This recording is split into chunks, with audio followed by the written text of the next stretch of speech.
అత్తమ్మ అడగాలి ఏమని కన్నె సీత కలలన్నీ పండేది ఎప్పుడని కన్నె సీత కలలన్నీ పండేది ఎప్పుడని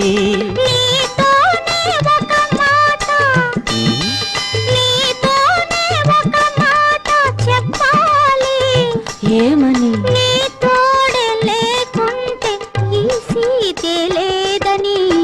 మల్లె కన్న తెల్లనా మా సీత సొగసు తేనె కన్న తీయనా